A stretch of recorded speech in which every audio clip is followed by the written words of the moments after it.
The Mannin Line with Andy Wint.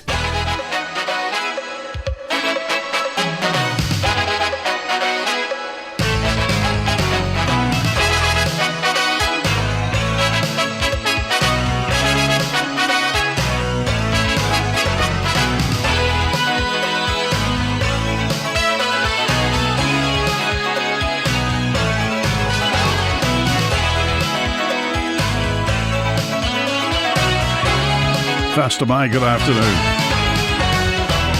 The open line's on today through till 1, call 66 13 68. Text or WhatsApp 166 177. Email studio@manxradio.com. Whatever's on your mind, let the Isle of Man know all about it on Mannin Line today.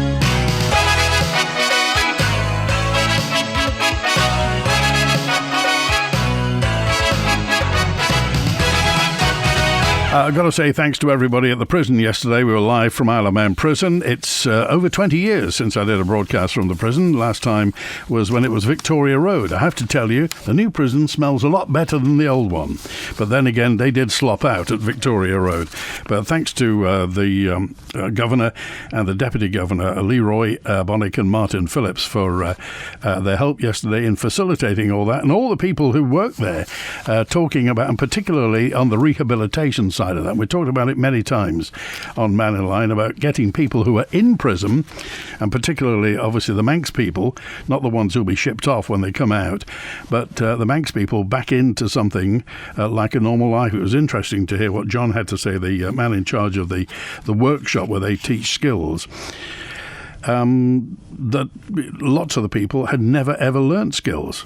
Never really knew. And Tim, who was in charge of getting people into work and finding them jobs and also placing prisoners out, something that we've talked about quite a lot. But bearing in mind the confidentialities involved, there are quite a lot of prisoners who do work in the community. And remember, Tim was saying there are a few prisoners, not lots, but there are some prisoners who are illiterate in their adult life. Now, it may be that because of upbringing, parents, guardians, or whatever it is, they never felt the need or got to be literate. But it comes to something when you've got adults who are illiterate, doesn't it? Anyway, any thoughts on that? By all means, do get in touch, and thanks for the questions that were filtered through to us yesterday. On Wednesday, we were at Castle Rushen High School. Interesting bunch of people, and well, of course, they broke up yesterday, so they were very keen, very keen to have that time on the radio. And thanks again to everybody at Castle Rushen High School for facilitating that. No new school there, though. We've been doing this for about 6 years in this incarnation, and every year they say, we're going to be having a new school soon. Still the same old school. I mean, it's a great school. Castle Rushen High School is great. It's just that the building's falling to pieces. Anyway, Julian's on with us now. Hi, Julian. Hi, Andy. How you doing? Very well, thanks.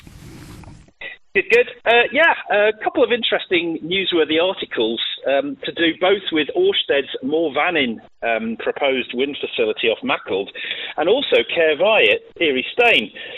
And I think these two are linked with a slideshow that was shown at the recent Energy and Sustainability Centre's meeting recently in Laxey. This slideshow is available to download from the Energy and Sustainability Centre's website, which is energysustainabilitycentre.im, and it's on their news page. Manx Radio News reports that according to the MUA, further technical work is required, which will hold up the planning application for Caervai. I have a feeling I know what their problems are, and no wonder, but I'll come back to that in a minute if that's okay. Also, two representatives from Orsted were interviewed by Paul Moulton yesterday on Isle of Man TV on YouTube. Jamie Baldwin, who is Moor Vannin's project director, and Ben Sykes, who is Orsted's UK country manager. There's a few interesting comments that were made. For example, Paul asked him about the share price. Ben Sykes said that they're in a good financial position. However, as of 5 minutes ago, Orsted's share price is almost 90% down on its peak back in 2020. It's 36% below its initial offer price way back in 2016. So you've got to ask the question, how's that working out for them? Also, Jamie Baldwin admitted that the revised height of the wind turbines, they've dropped them slightly from 350 to 330 metres, which is still 1,082 feet tall. That is exactly the same height as the Eiffel Tower, except that there'll be 87 of them, of course. They also mentioned the Morgan wind project just across the way from us towards the UK.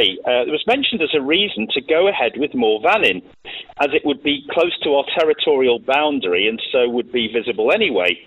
But what was failed to be mentioned in the interview is that the Morgan wind project has been cancelled. And that's because the much higher subsidy offer in the allocation round 7 was still not enough to make the project financially viable.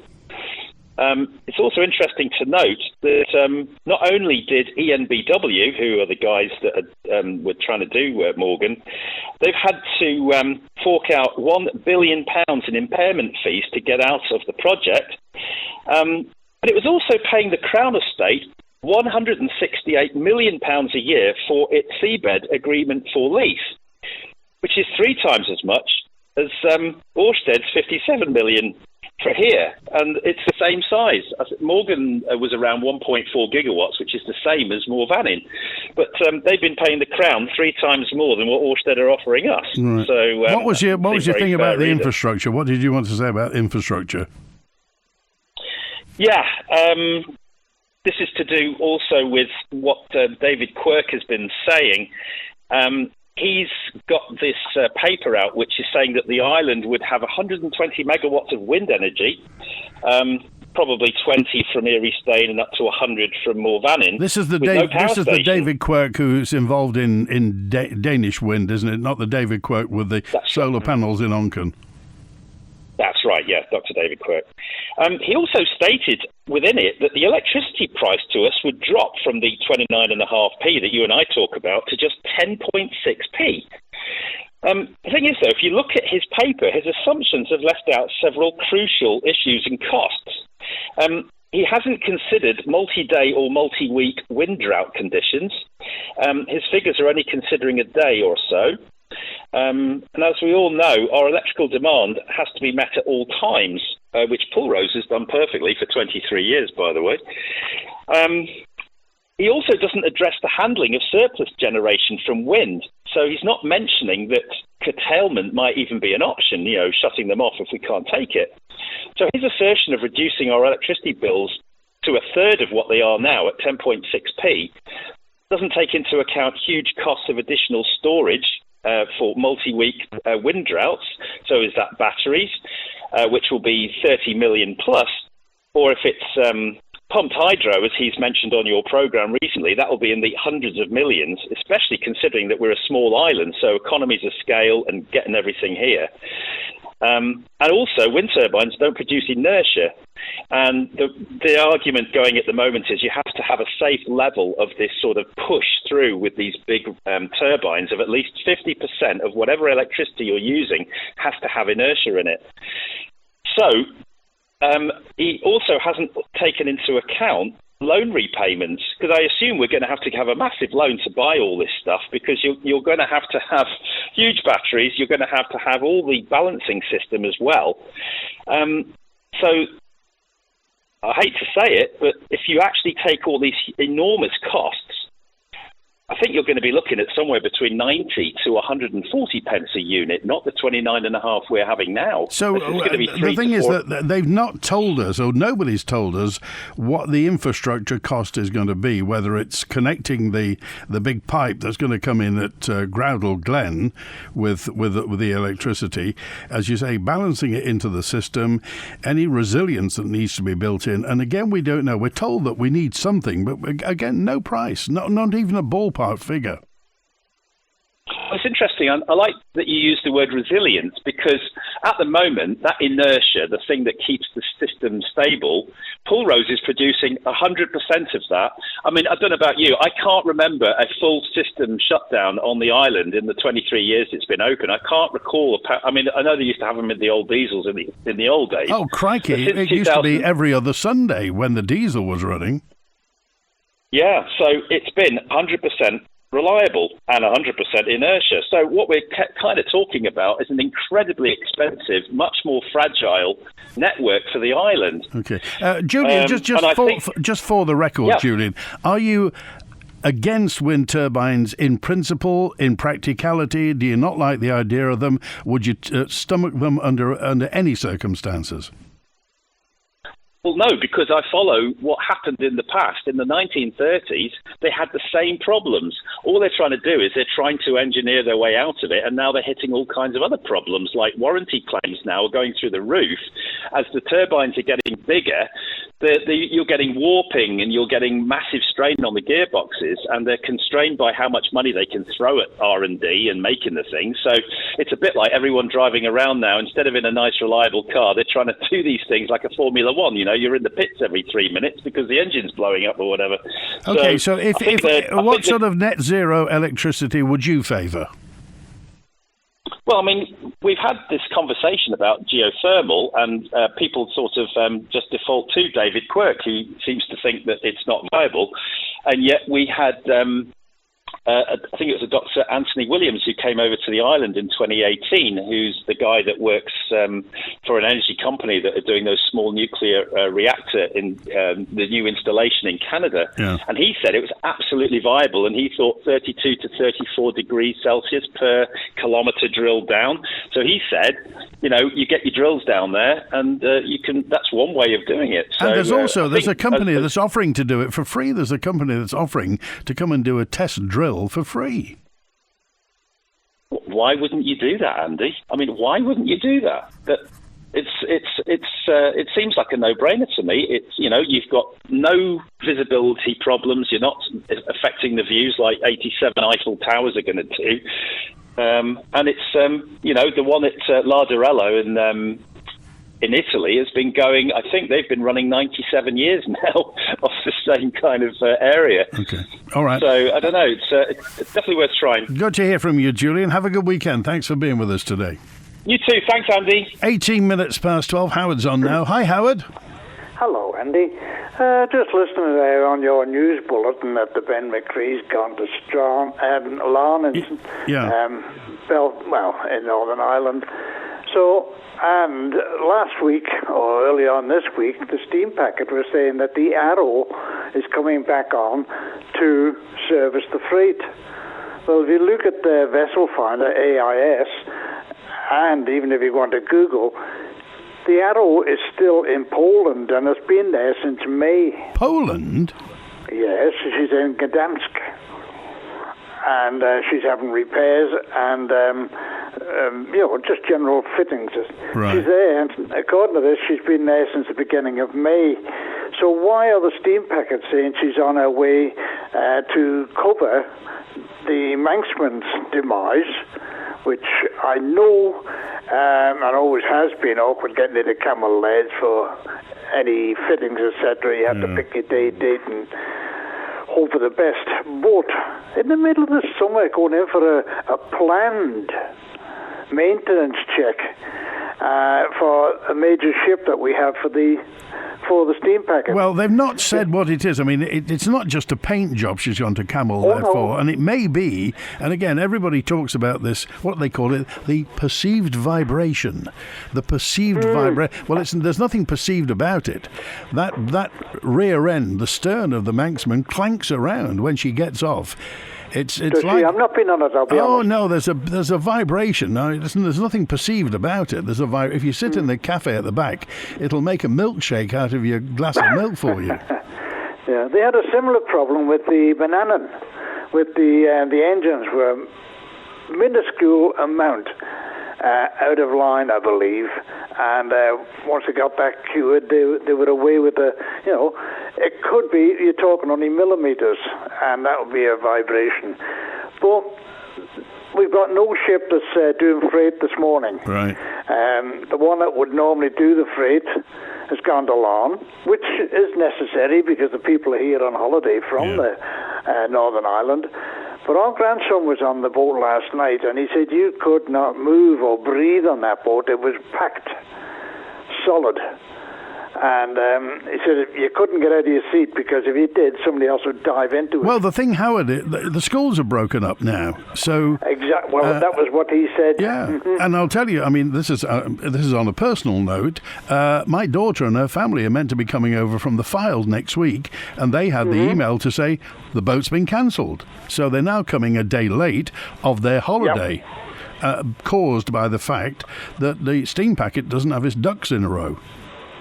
Exactly, and they've removed all the cabins from the Ben. Oh, they're cabin free now on the Ben Macree. Cabin free on the Ben Macree. And we used to always get a cabin when we were going across and coming back. And my grandson was hoping to get one going back. Yeah. He couldn't get one coming here. And there's an awful lot of cyclists come over for this weekend. So, it's not just your normal run-of-the-mill. So they've got no freight vessel. That's away up in Poland. The Mannin's tearing up and down into Liverpool, doing their best. And all we're left with was the Ben Macree, which is steam packet we're hell bent on getting rid of to start with. Well, that was interesting. Do you remember they were trying to sell it? And now they've taken all the cabins away, so if anybody suffers from seasickness and needs a cabin just to get horizontal, you have no chance to do that. Other than lying down on the floor on the carpet in the restaurant, that's all you can do. So... Well, that's what my wife said. We used to always have a cabin. If it was a bit lumpy out there, at least you could be sick in private. That's true, yes. But now that's crew accommodation. So how are we working with the unions there? Because they had an awful fight on that to start with. Well, it's obviously a cost saving because they're now letting, people are living on board, so they don't have to either put them up in hotels or what have you. Yes. But that's at the expense of the customer. So the customer's been elbowed out of the cabins, so the crew can stay in the cabins. Now, I don't know what part of customer service that is. Lack of it, I would say, because they've been very, very quiet all about this. The fact that they're running light on ships. We've only just got the Ben out. She's been in for, a quick lick of paint and a few jobs on her. She was in Cammell Laird not so long ago. And luckily enough, they got her off the stocks and into the water. Can you imagine what situation we'd be in without the Ben? Oh, well, we'd have been hungry now. They've been fighting for bread down at Tesco. But, as I say, the steam packet have been very, very quiet on this. And as the government and the people of the island are owners of the shipping company, why is there nothing coming out of government? Yeah. And they're all busy worrying about who's going to sue who and, claiming that this person insulted me. They've got the major shipping line and a lifeline coming into the island, and it's fallen to pieces. And at the moment, we still don't know who's paying to use the Liverpool link span, whether or not it's the DOI that's paying it, or whether the steam packet's paying it, or whether the steam packet will pay it in the future. We don't quite know at the moment. No, this is, I think a lot of the ones at present, MHKs are taking leave. They're going to be spending more time with their family. Otherwise, they'd have been spending more time in a family environment. But no, it's disgusting that the steam packets are telling untruths about the Arrow. Is she in Poland, or is she sailing back to the island? And will she get here in time to bring the vital foods that we need in the middle of our summer season? Yeah. And when will the Manxman? They should be giving this to the people of the island who own the vessels. They haven't paid for them yet. The information that would keep things quiet, well, not quiet, to keep it more pleasant, because no information leads to misinformation. Well, it's the Isle of Man, doesn't it? If people don't know, the skeet comes in. Oh, yes, definitely. And, and it's not long running out now, because the media system, well, it's out there in minutes. Whereas previously you had to go and down to the pub to get the gossip. But there was no guarantee there was any truth in that. But why are the steam packets so quiet, and why is the government so quiet? Two major players in this game and vital links from the Isle of Man to the UK return. So let's hope that somebody comes up with it this Friday, and they'll be knocking off for the rest of the summer now, so they hope it'll all just disappear. Okay. All right, Howard, have a good weekend. And you, take care. Good to hear from you. Well, the situation, does anybody know where the Arrow is then? Is she in Gdansk? Is she in what used to be Danzig? Is she on her way back home? Does anybody know where the Arrow is? Ben McCree will be into Larne in about 20 minutes' time. She's supposed to be leaving at 1:30, back here at 6:15, and then Ben McCree is out to Heysham at 7:45 this evening. So obviously she's going to be loaded up with freight as the Manxman is still where she was. I listened to your show yesterday, says Tony, with a mate who's been to Derby Prison. Not a bad life, my mate said. Even on Christmas Day, you get a turkey dinner. Well, I did ask that, actually, when the show was finished yesterday. I was speaking to the governor and said, what happens on Christmas Day? And he said, yeah, everybody gets a Christmas dinner. Just because you're in prison, it's still Christmas. Interesting. I don't know that they get a can of lager to keep... Tony, I don't think that's true, but certainly a Christmas dinner. But interesting point. And also, I don't know whether you caught it yesterday, but the prisoners are allowed to vote. They'll be voting in the forthcoming general election. They'll be voting by post, but they are allowed to vote. So unlike in the UK, but it's interesting. And Leroy Bonnick, the governor, I mean, crikey, he's been here, there and every. He started at Brixton, I think, in South London. I was telling him about some of the huge prisons in the UK that he's aware of. There's one near Wolverhampton called Oakwood. 2,000 prisoners. 2,000 prisoners in there. Robert's on now. Hi, Robert. Hi, how you doing? Well, fine, thanks. What about yourself? I'm okay. I'm a bit grumbly. You need an omelette. I need an omelette, yeah, I need an omelette. I was going to come on and talk about Jim Watterson and give a load of rhetoric, but I think people have had enough of that. I'm just going to ask, how are you? Well, I couldn't be happier if I tried, to be quite honest, Robert. Okay, well, that's good. Right, I just thought I'd ask how you were. Good. Thanks for calling today. It's good to hear from you. 28 minutes past 12. What do you think about this spat that Kate Lord-Brennan hasn't been censured? Tynwald voted against censuring Kate Lord-Brennan, the Glen Faber and Peel MHK, over the Facebook post criticising Laurie Hooper. They had a long and at times almost tearful debate. They voted to receive the report of the Tynwald Standards and Privilege Committee, but rejected the recommendation to censure Kate Lord-Brennan. It was over a Facebook post in which Kate Lord-Brennan criticised Laurie Hooper, the Ramsey MHK, over his delegated decision to allow an appeal for telegraph poles to be installed in Peel, and she questioned how the rules were being interpreted by the committee. Since I am basically a test case in this, I do want to thank everybody who's given me support, political support in here, constituents and absolutely beyond. Because I'm telling you, the public are alive to this issue and they're very concerned of what it means for people being able to speak up and defend their constituents and using strong language where actually those people feel very strongly. And they see what goes on otherwise. So for the narrow lens that has been looked at here, there is thousands of people on the Isle of Man that are looking at this from the outside and going, hang on, that just does not seem right, because look at what else is out there. I'm not somebody who kicks off in a serial way online. I'm just not.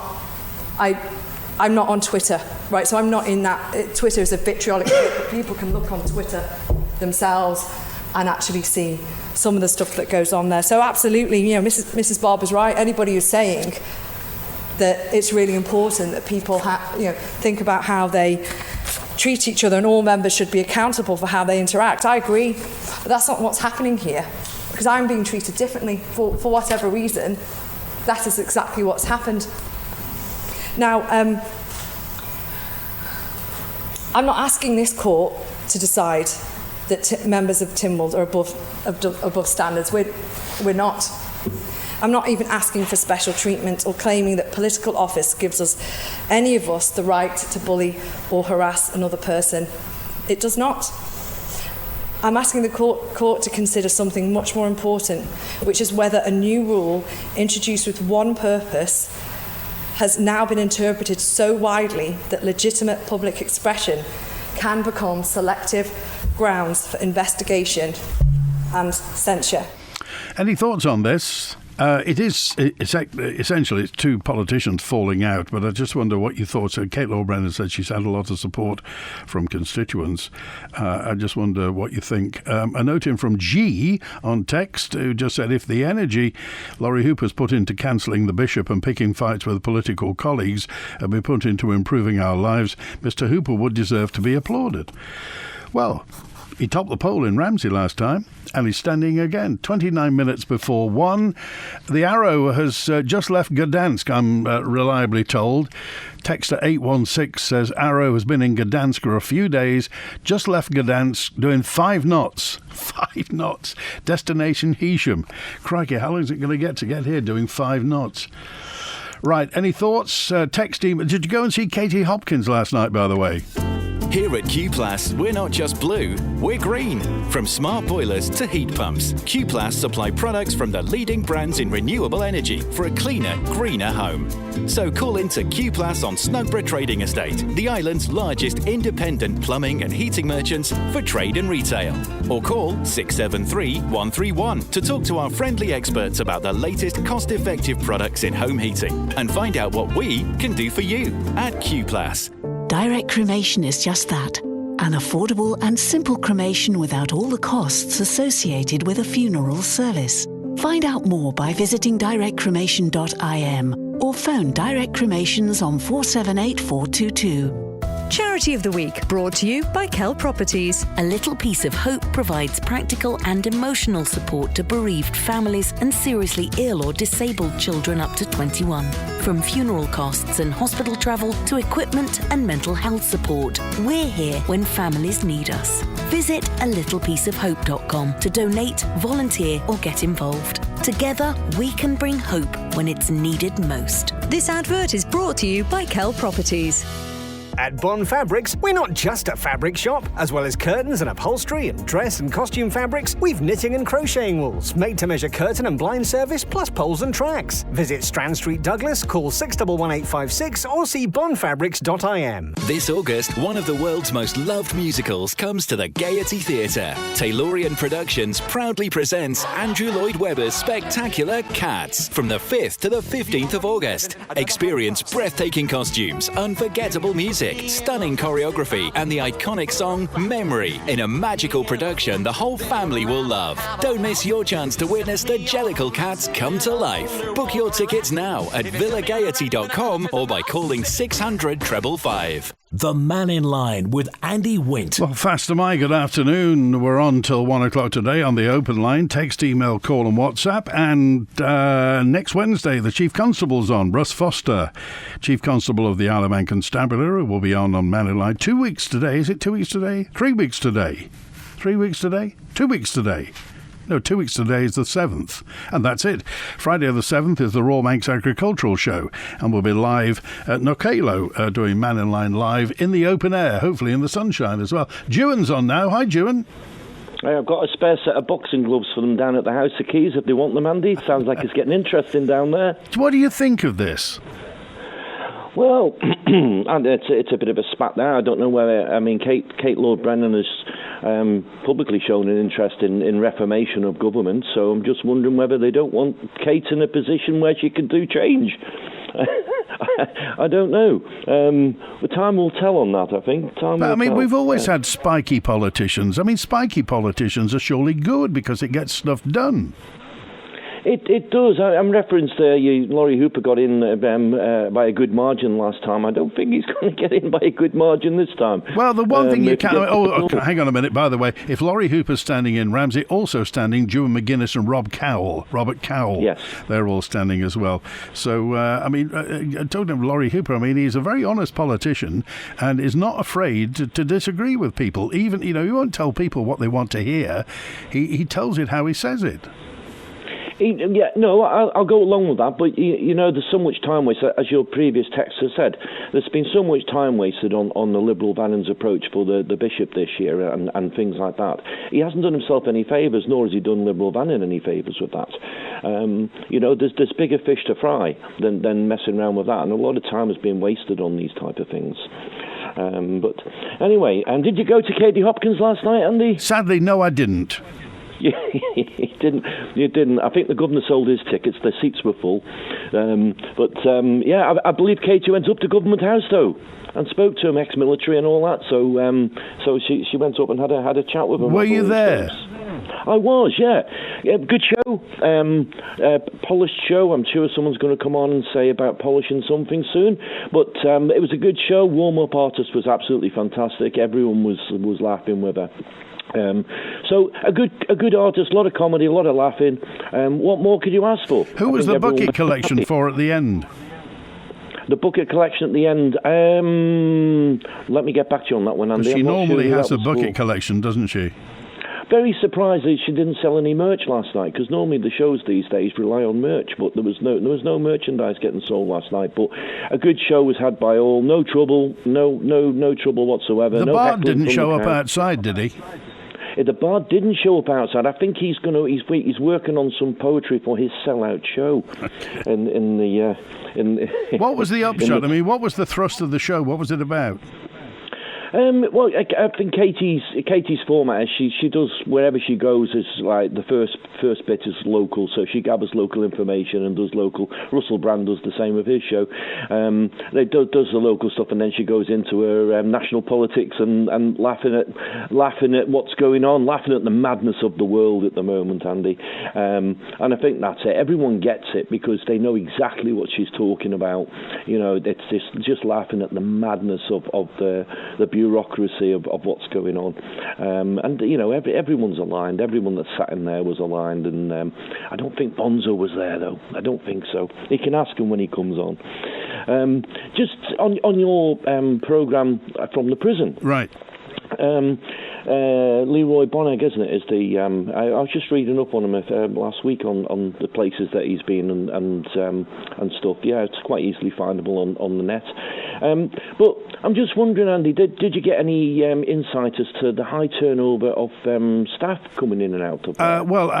It won't surprise you to know that when we did the programme there yesterday, there have been all sorts of meetings before the programme and certainly for engineering wise, because you can't take in the equipment we have into a prison without it being checked and everything to make sure you're not texting somebody or what have you. I talked about that. We talked about how there is a turnover of staff there. There are issues with staff there, but they were quite open about it. But we didn't get to that yesterday. We just talked about recruiting staff and what you do there. Why is that? Yeah, and I'm sure that they chose wisely of who was going to be interviewed. But I do hear that there's a quite a big turnover of staff there, and I'm just wondering what the emphasis or what the reason for that was. And well, I think also, they've got. Is it about between 40 and 50 people work at the prison? Yes, I believe so. And also, how often does the minister and the CEO visit the prison? Because I'm hearing that they don't see a lot of the minister visiting down there. The minister will be Kate Lord-Brennan, yeah. Minister is Jane Poole Wilson. Oh, sorry, yes, I beg your pardon. Sorry, I'm looking at another piece of paper. Jane Poole Wilson. Well, I don't know. How would you feel if the minister turned up all the time to the prison? Well, it's not so much all the time, though, Andy. But I mean, if it's a important part of what she does. The future of prisoners and their well-being and what they're doing to make them come out and rejoin society. So you'd think maybe that a little bit of walk around and a bit of time down there every so often. But I'm hearing not a lot. I've heard. I think in one of the meetings they did mention that the chief exec, Dan Davis, had been around. And obviously, and again, you got the feeling yesterday, the prison and probation service needs more money. The fact is, and we'll talk about this next week with the chief constable, because of Operation, Nightjar, they filled the prison up. It's full. And I think when Leroy Barnick started, there were 65 people in. There's 140 in now. So they need a bigger prison. There's no two ways about it. And I think the last time I was talking to Russ Foster on your show, they're putting prisoners in here now, which are UK prisoners. They come from the UK, they live in the UK, and we're paying for that. I mean, it's a big cost per day to keep prisoners here. So, well, the thing is, they committed their offence on Manx soil. They did, but also I think there's also getting the numbers up to make the thing look good as well. We've got so many collars over here. It would be better to send them back. It's costing us a fortune. Yeah, I mean, it's all very well saying sending them back. It may be that the UK doesn't want them. Maybe they haven't got space. Well, they don't, do they? I mean, they haven't got space. That's another conversation. Well, the thing is, there's no votes in prisons. There's no votes in the probation service or the prison service, and you'll see this in the UK. We'll talk about, tough on crime, tough on the causes of crime, but there's no votes in building bigger prisons, and yet people in the UK often say, we need to put more people away, but you can't do it if you haven't got the space. And I think, again, it's another overhaul situation here, because this starts off with our children and children in care and the society underneath this, which is where this starts off. And I think the whole thing needs a complete revamp. There's people invested in childcare over here that kind of know where the problems lie. And that's exactly it. We had a fascinating conversation about this when we came off air yesterday, about the fact is it is cheaper for society that everybody is on the right side of the criminal law. People get better lives, families aren't impacted. The moment somebody goes into prison, the family gets impacted, the children, the parents, the relatives, husbands and wives and everybody, and it disturbs lots and lots of lives. So it's better for society, and it's better bluntly, for public funds if people stay out of jail and out of the criminal justice system. But as you say, starting that with young people, well, that's another ball game. And again, there's no votes in that, but it does cost money. Yeah, and definitely it's a wider conversation to be had on that one, Andy, for sure. Maybe sometime you can get childcare in and have a bigger conversation on that. Just on a separate note there, I noticed through the Keys the other day that I think Julie Edge put a proposal in, but it was knocked back on the shorter time periods for getting social housing for people coming in, not asylum seekers per se, but immigrants coming into the island. And I'm just wondering, now that's being put through, and shorter time allowances for people coming in, where's that actually leaving our own people? We've had David Ashford on here numerous times talking about a housing crisis. Is that not going to make it worse? That people now don't have to be here for half as long to get themselves on the housing list?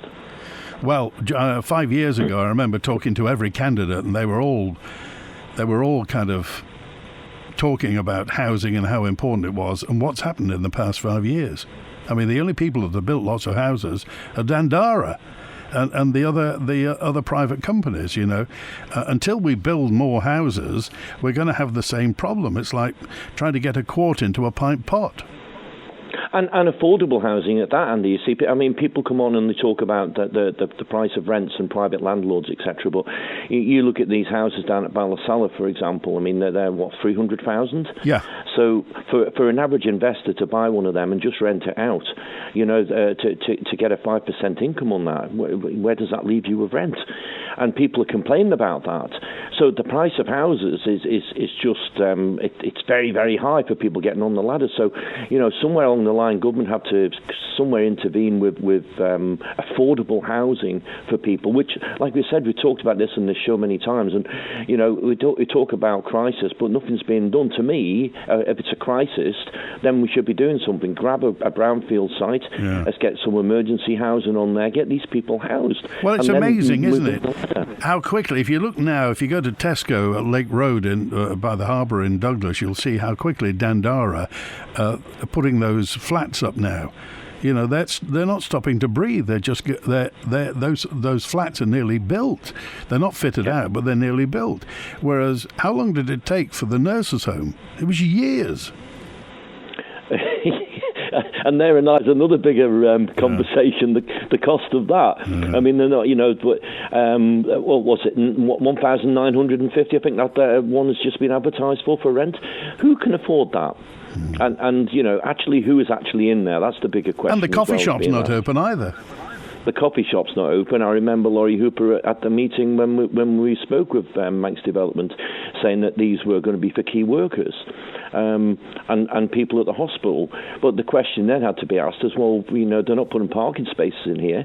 They want it to be car-friendly, not car-friendly per se. But then people, how did they get to the hospital to work if you're going to put hospital workers in there? So they can jog. The question is, you jog, yes, not exactly the 20-minute city initiative there. But we got to go, Jim. Interesting. Thanks, cheers, Andy. Have a good weekend. Good to hear you. You can't put a price on keeping safe, but rest assured, you'll be happy, roadworthy and safe for a fair price at Quayside Tyre and Service Centre on South Quay Industrial Estate, where trained technicians go above and beyond to give you the best customer experience. With any service, they'll provide you with a video of any defects that need attention and will only carry out the work if you're happy. For a comprehensive range of services and more information, call 664417 or visit online. So, June, you finally took my advice and went for Spectrum windows for your home improvements. Well, with their quality and price, I couldn't refuse. Along with great service from planning to completion, you get all the latest innovations in roofing and glazing. Oh, June, don't tell the missus that yours are better than ours. Oh, don't worry, Jeffrey. Yours still look as good as new. They're still A-rated and are guaranteed for 10 years. Visit Spectrum Windows, the showroom, Derby Road, Ramsey, or call 817777. Now is your chance to recognise inspirational individuals and groups making a real difference on the Isle of Man with the Heroes of Man Awards, brought to you by A Little Piece of Hope charity. From quiet acts of kindness to outstanding community work, nominate your hero or heroes at alittlepieceofhope.com/nominations. That's alittlepieceofhope.com/nominations. Nominations close Sunday the 30th of August, with the awards ceremony late January 2027. Details coming soon. This advert has been kindly supported by Cayman National Bank in the Isle of Man, rewarding relationships built on trust, and your nation's station, Manx Radio.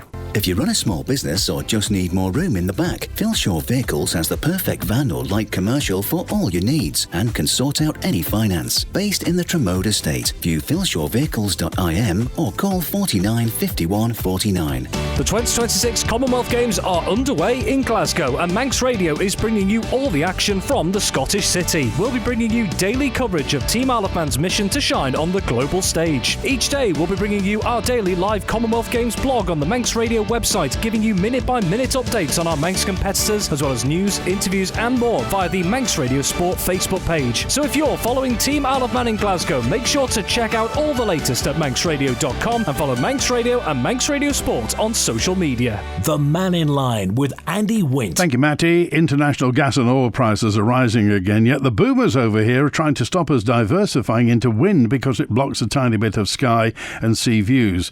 Food prices are rising because of changing climate patterns as well. And Fran noted, today can we talk about the obscene situation with Isle of Man Post. I had an appointment letter yesterday sent by Manxcare on the 9th of July for the 16th of July. It arrived on the 23rd of July. No wonder Manxcare has got lots of missed appointments, a great financial cost to the taxpayer. How this situation's allowed to continue is shameful. It needs sorting right now. Well, it costs a fortune, doesn't it, if there's do not attends. Big John John says, I was at Laxey Prom on Tuesday and the BBC were interviewing members of the public for their views on the proposed wind farm off Laxey. Well, it's not just off Laxey, John. It's off Onken, Laxey, Lonnan, Baldrine, Bulgan Bay, Portlaoeg, Portmore. I listened to one chap who was in favour of the proposed wind farm. He was brilliant explaining why it should go ahead. One reason was he gave that the Isle of Man contribution to lowering our carbon footprint is only small. But collectively with other countries it'll make a difference. How right he was, says John. Hope it's put on air by the BBC. You better ask him.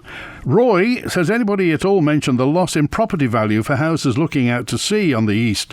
The turbines will undoubtedly have a massive impact on this. While this may not seem important, it will be affected, those affected through no fault of their own. It's going to be very sad for them. And the steam packets told commercial customers, says Texter 109, that the Manxman has issues to do with engines and the silt in Douglas Harbour. Could take 12 weeks to repair. We'll find out from the steam packet. And apparently the Arrow's on her way. And David's with us now. Hi, David. Hi, Andy. I apologise for yesterday. I took a trip with people out to Bride, and we went to Bride tea rooms. What a wonderful experience we had. And we were bang on. They don't open until 12 for lunch. So I didn't listen to the Mannin yesterday. So I will do it over the weekend and comment next week. Okay. But I was going to comment regarding the smart meters. What's happening with Manx Utilities if they're refunding people on smart meters but not telling anybody else? Or we should be checking our smart meters and our bills. That's the issue I've got. Right. I don't know whether Manx Radio news team has been chasing it. Have you got a smart meter? I have. We have two. We've got one at the clubhouse and one at my own home here, which I've got. My batteries are full, if anybody's interested, regarding the power. Well, anyway. Even in this cloudy weather, what are you generating? Oh, I knew you were going to say that, and I've just flipped the iPad somewhere else.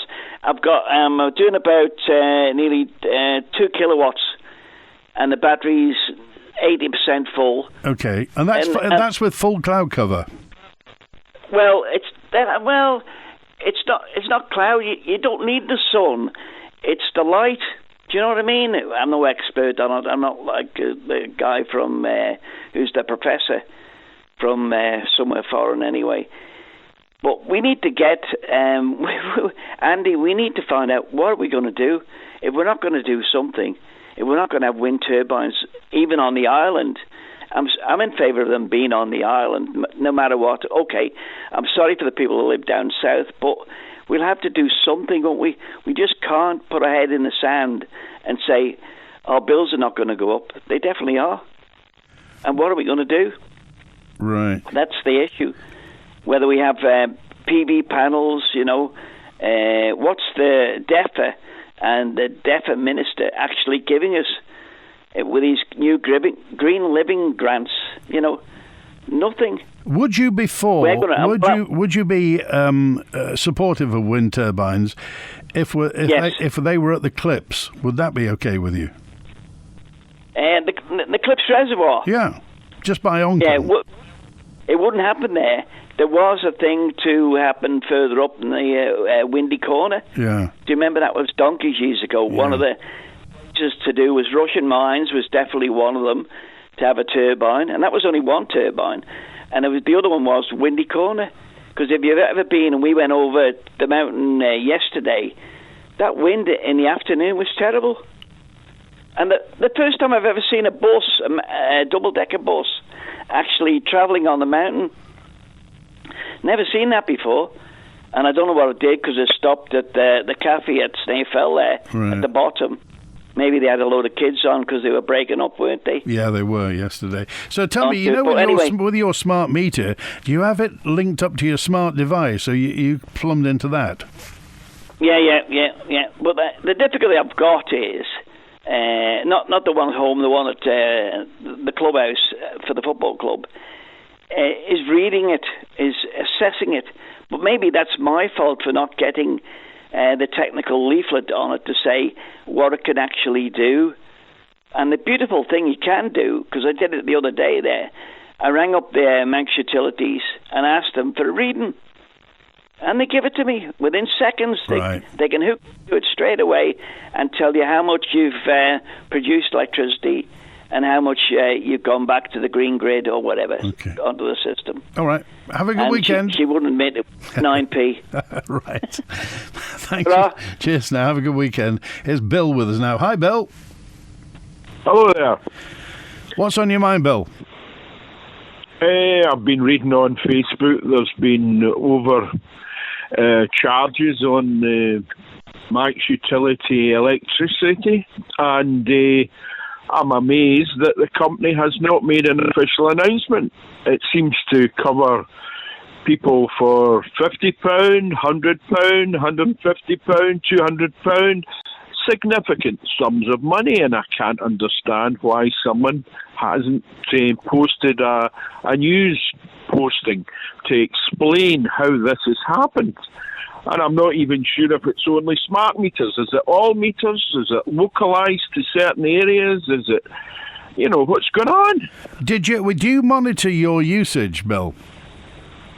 I do monitor my usage, but I don't have a smart meter. I have an ordinary meter, and I'm in favour of having a smart meter because I like to go with the technology. Yeah. But this is undermining the confidence I have in smart meters. I mean, it's incredible. I can't believe that there's occurrences where there's significant amounts of money having to be refunded to people. I'll tell you, because there's been mistakes. as we speak, Bill, the Max Radio news team are swinging into action with this, and we'll get a report on this later on today, so we'll find out more about it. Right, well, that's what I want. I don't want it going by the by, because I realise Tinmouth's closed for the summer recess, and we might never get an answer.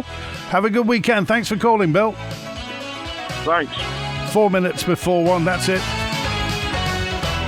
Thanks for dropping by this lunchtime. Thanks for contributing. Remember, we can't normally get to all the messages that you send in, but they all read, and we do take notice of it. If you want to get in touch out of hours, email manninline@manxradio.com. Call the answer phone on 682-631, and that's it. Thanks to Michelle on the phones today. The Arrow's still doing 5 knots, by the way. Have a fantastic weekend, whatever you're up to. WINT.